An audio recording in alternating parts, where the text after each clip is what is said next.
o presidente americano decidiu pausar por 90 dias o programa de tarifas recíprocas e reduzirá para 10% as tarifas de importação contra os países, com exceção da China, que teve as tarifas ampliadas para 125%. Como houve a suspensão do programa para os outros países, a União Europeia anunciou nesta quinta-feira a suspensão por 90 dias também das tarifas retaliatórias impostas a importações dos Estados Unidos. A União Europeia ficou bastante aliviada, ainda que por 90 dias. A Comissão de Relações Exteriores do Senado Federal Brasileiro vem acompanhando esses desdobramentos e novidades sobre o tarifaço no cenário internacional. O presidente do colegiado, Nelsinho Tradi, falou sobre o tema em entrevista ao repórter Guilherme Resch. Vamos acompanhar. Estamos aqui com o senador Nelsinho Tradi, presidente da Comissão de Relações Exteriores do Senado. Senador, muito obrigado por ter aceitado participar da entrevista. Começo perguntando para o senhor como a comissão vem acompanhando essa repercussão, essas reações em relação às tarifas recíprocas, que foram anunciadas pelo presidente dos Estados Unidos, Donald Trump, em relação a produtos importados. Por exemplo, hoje nós vimos bolsas aí tendo quedas, a União Europeia anunciando também novas tarifas em retaliação, a China também anunciando novas tarifas. Como a comissão vem vendo essas reações? Meus cumprimentos, Guilherme, meus cumprimentos a todos aqueles que estão acompanhando essa nossa entrevista. A comissão está recebendo com preocupação, não podia ser diferente. A gente observa que esse conflito comercial global, ele está numa crescente, a cada ação vem uma reação, principalmente dos países fortes, e isso acaba afetando a questão global, repercute indiretamente nos locais que nem sempre foram a meta de ser atingido a partir do momento que se aumenta essa tarifa. A gente está na Comissão de Relações Exteriores e Defesa Nacional acompanhando para e passo essa questão. Vamos promover uma manhã de trabalho, a oitiva de especialistas na área de comércio global, justamente para a gente poder se organizar de forma planejada e estratégica para fazer frente a ações como essa. Senador, e o senhor avalia que o posicionamento do Brasil, do governo brasileiro em relação a essa imposição de tarifas, até tanto em relação ao Brasil como em relação a outros países, vem sendo correto? O governo tem agido com cautela, de uma forma correta? Eu penso que o caminho adotado, principalmente na fala do vice-presidente Alckmin, no sentido de buscar o diálogo, o entendimento e não querer usar a lei de reciprocidade e a partir do momento que for taxado lá, taxar cá, eu acho que esse é o melhor caminho. Por quê? Porque da outra vez que isso aconteceu, na taxação do aço e do alumínio, em 2019, a então ministra da Agricultura, atual senadora Tereza Cristina, ela organizou uma comitiva, foi até os Estados Unidos, abriu um canal de diálogo e conseguiu apartar o Brasil dessa taxação. Ou seja, um caminho já conhecido que, na minha avaliação, deve ser perseguido pelo governo brasileiro. E a aprovação, senador, então, desse PL da reciprocidade, recentemente pelo Senado, depois pela Câmara também, foi para a sanção presidencial. O senhor avalia que foi uma medida importante, a aprovação desse projeto de lei, e o Brasil poderia ir além, o Congresso poderia ir além desse projeto de lei também?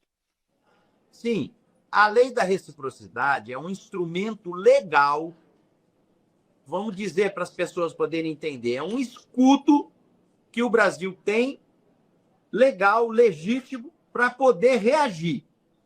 Ocorre que uma reação, conforme as reações que nós estamos vendo de outros países, está gerando um contra-ataque do governo americano.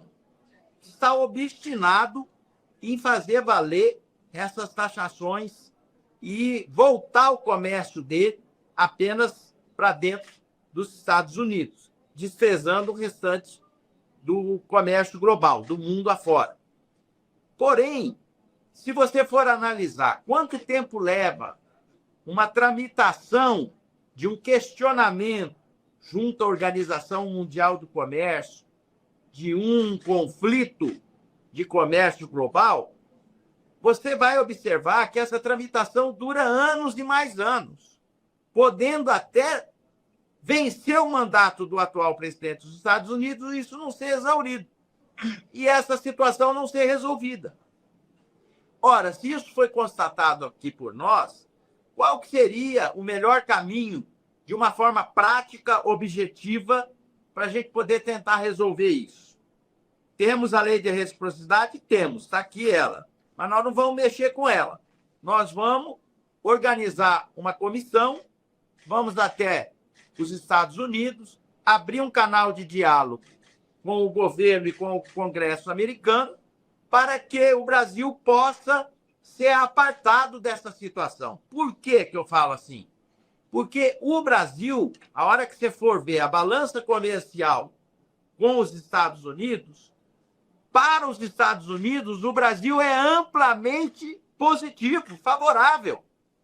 A gente compra muito mais deles do que eles da gente. Então, para que eles vão querer estragar uma relação de mercado que está dando já lucro para eles? Além do que, nós temos 200 anos de relação diplomática com os Estados Unidos. Isso tem que ser colocado na mesa.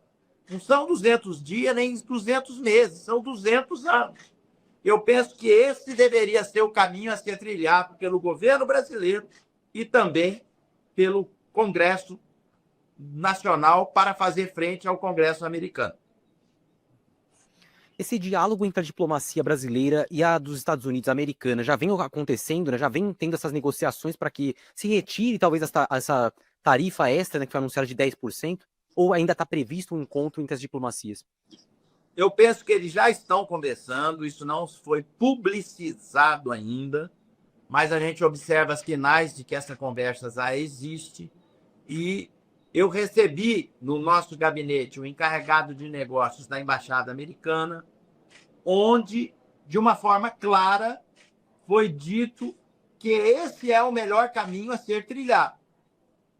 Inclusive, nós propusemos fazer a volta dessa visita na Embaixada Americana e já levar lá o nome de 3 deputados e 3 senadores para a gente poder ir numa missão nos Estados Unidos a fim de estreitar laços diplomáticos para a gente poder tirar o Brasil dessa questão. E, senador, como uma última pergunta, o senhor avalia que, de alguma forma, essa imposição de tarifas que afeta, inclusive, países da Europa, poderia facilitar aí as negociações pelo acordo União Europeia-Mercosul? Porque a gente imagina que os países europeus vão buscar outros mercados também, né, já que tem essa dificuldade agora maior de exportar para os Estados Unidos. Né? A partir do momento que isso ocorre, inclusive dentro do Brasil, você não quer o seu produto sobretaxado sendo comercializado com esse país que sobretaxou, você vai procurar outras frentes de mercado. Essa é a lei que rege a negociação.